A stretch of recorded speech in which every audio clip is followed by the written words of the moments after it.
Selamat pagi Bapak Ibu Saudara, selamat kita berjumpa kembali di program Sarapan Pagi hari ini. Pagi hari ini kita akan membahas tentang rendah hati. Rendah hati artinya tidak sombong, atau juga membumi, atau juga kalau kita mendengar istilah rendah hati, biasanya itu seseorang dikatakan rendah hati ketika tidak memandang rendah orang lain. Salah satu sifat Yesus yang kita sering dengar dan kita tahu adalah rendah hati. Di Alkitab banyak sekali dicatat tentang kerendahan hati atau rendah hati. Kita mau baca di Amsal 15 ayat yang ke-33. Amsal 15 ayat yang ke-33. Takut akan Tuhan adalah didikan yang mendatangkan hikmat, dan kerendahan hati mendahului kehormatan. Di Amsal 18 ayat 12 juga, tinggi hati mendahului kehancuran, tetapi kerendahan hati mendahului kehormatan. Dan di Amsal 22 ayat yang keempat juga ditulis tentang kerendahan hati. Ganjaran kerendahan hati dan takut akan Tuhan adalah kekayaan, kehormatan, dan kehidupan. Nah, tapi saya merasa tertarik dengan satu kisah di Alkitab, di Kitab Ulangan, di mana Allah dengan secara sengaja mengajarkan bangsa Israel tentang kerendahan hati. Nah, kita sama-sama membaca ya, di Ulangan 8 ayat yang kedua dan ketiga terlebih dahulu.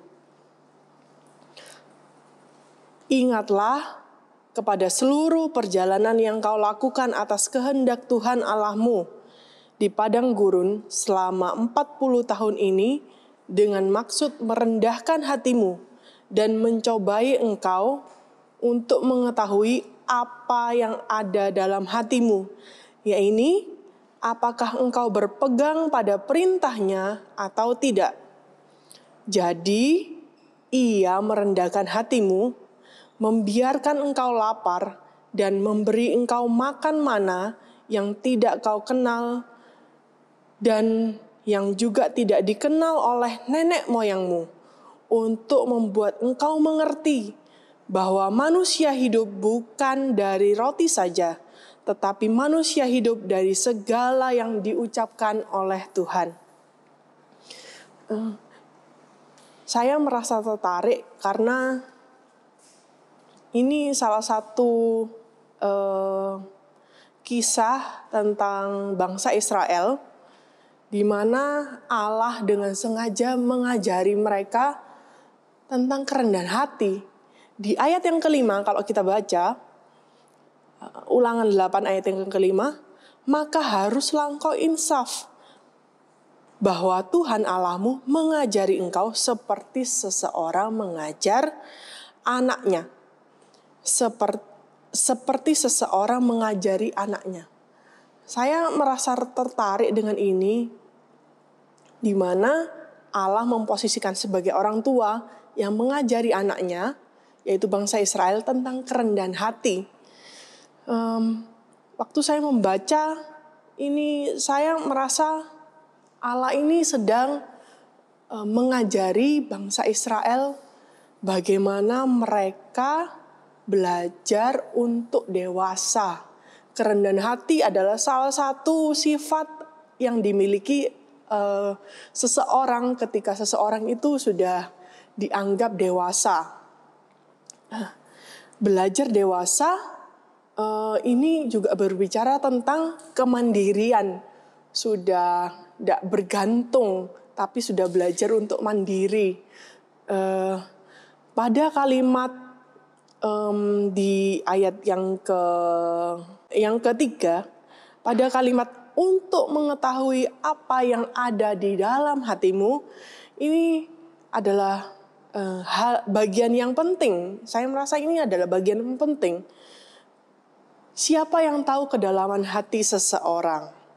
Hanya Tuhan yang tahu. Bahkan itu ada istilah lain di mulut, lain di hati. Di mulut iya, tapi di hatinya menolak. Nah, di firman Tuhan juga tertulis di Matius 6 ayat 21, di Lukas juga ada, tapi kita baca yang Matius 6 ayat 21, karena di mana hartamu berada, di situ juga hatimu berada. Mari kita renungkan lebih dalam lagi ya. Coba kita memposisikan diri kita sebagai bangsa Israel yang sedang diajarin bagaimana caranya merendahkan hati. Kalau saya baca caranya Tuhan merendahkan hati itu dimulai dari membiarkan engkau lapar. Nah, ini sama saja dengan membiarkan kita ada di titik terendah atau membiarkan kita berada di situasi yang sulit. Nah, tapi jangan berhenti di situ, karena setelah itu tertulis bahwa dan memberi engkau mana yang tidak kau kenal. Nah, Allah ini secara sengaja juga memberikan jalan keluar atau kunci jawaban yang sudah Allah siapkan, yaitu adalah mana. Nah, mana ini juga bisa jadi sesuatu yang tidak diprediksi oleh bangsa Israel. Bayangkan ya Bapak Ibu Saudara, mana itu adalah roti yang turun dari langit lah. Seperti dari embun pagi. Bukan dibuat dengan tangan, bukan beli bahan di toko lalu diolah gitu. Tapi turun dari langit dan itu bisa dimakan. Kalau dipikir secara logika zaman sekarang ini pasti itu akan jadi viral dan tidak masuk di akal gitu ya. Nah, sama dengan ini tujuan Allah itu membiarkan bangsa Israel mengalami kelaparan, lalu memberi mana yang tidak dikenal adalah untuk mengerti bahwa cuman Tuhanlah yang bisa melakukan segala sesuatu yang tidak masuk akal. Tapi segala sesuatunya itu baik. Semua itu baik. Nah, dengan kata lain, Allah mau bangsa Israel ini percaya bahwa Allah lah yang memegang kendali atas segala sesuatu. Sama dengan kerendahan hati. Percaya kepada rencana Tuhan, bukan apa yang kita anggap benar.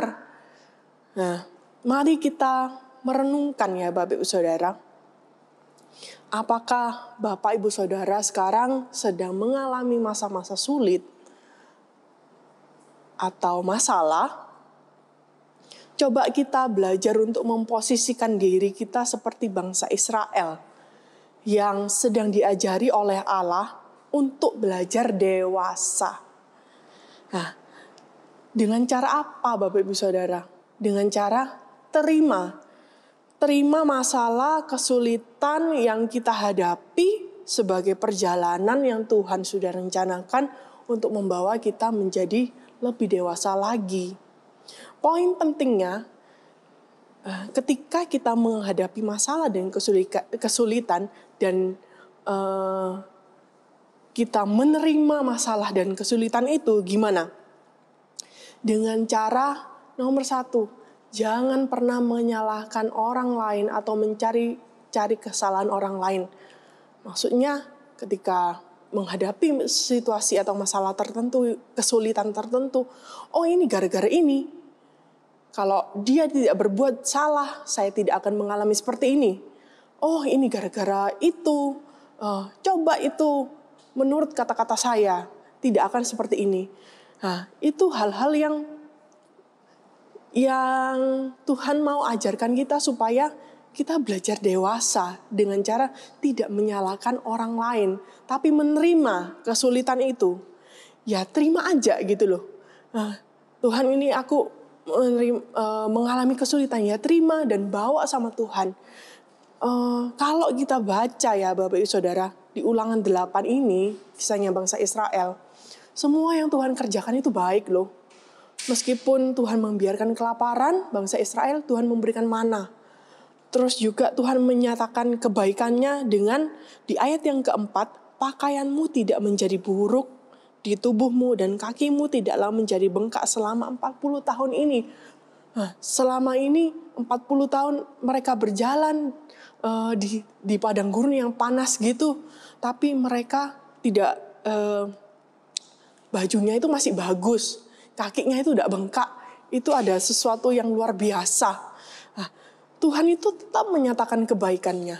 Nah, mari saya mengajak, mendorong untuk Bapak Ibu Saudara, terima masalah kesulitan yang sedang Bapak Ibu Saudara hadapi sebagai rencana Tuhan yang baik untuk membawa Bapak Ibu Saudara untuk lebih dewasa lagi di dalam Tuhan, menjadi pribadi yang rendah hati. Rendah hati itu juga berarti mau disalahkan, terus tidak ngomong sembarangan atau menahan emosi. Itu salah satu juga kerendahan hati ya. Nah, jika kita perhatikan semua yang Tuhan sudah beri itu semua baik, dan kita mau imani bahwa setelah hujan ada pelangi, yaitu kebaikan Tuhan. Saya bersyukur firman Tuhan itu datang kepada saya dan bisa menjadi berkat buat saya, dan saya berdoa supaya firman Tuhan ini bisa menjadi berkat buat Bapak Ibu Saudara. Itu saja, selamat pagi, Tuhan Yesus memberkati.